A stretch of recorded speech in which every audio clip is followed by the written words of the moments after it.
Yangadan yazılgan meylim onu anlatmak için sizlerden vermekçi ben. Yaş görüşümden tutulman. Merhamet. Evet.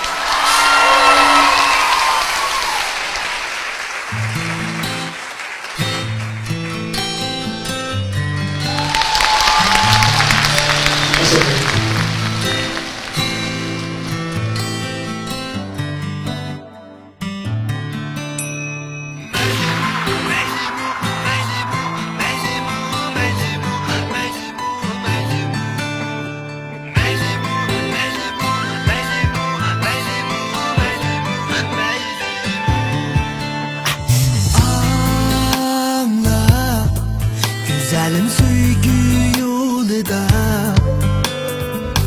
Cabir muşaqqat Tatsam maylimu Yaki Juda bo'p aqillushimdin Darvish divona Bo'lsam maylimu Masalo kuyib Kuşal yürümedim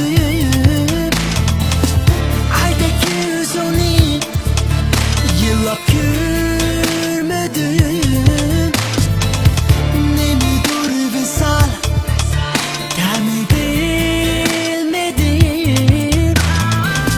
Gülürüm sensiz Gelsem eylimu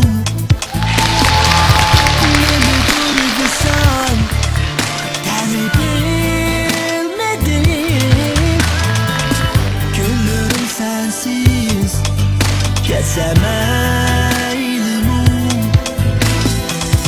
Merhamet. Teşekkür. Evet.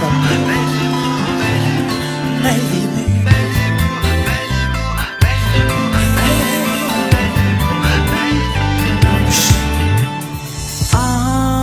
Arzuyum Seni görüp la yursam Sadakat bilen Köyüp la yursam Cin işqi Söygünge koyup da yursam Ümitler berbat Bulsam eylimu Kalmadı takat Sensiz yaşaşqa Tapamay seni Haber saklaşqa Nail bulamay İsmi ataşqa Ruhim göz uçuk Getsem eylimu Nail bulamay İsmi ataşqa Ruhim göz uçuk Getsem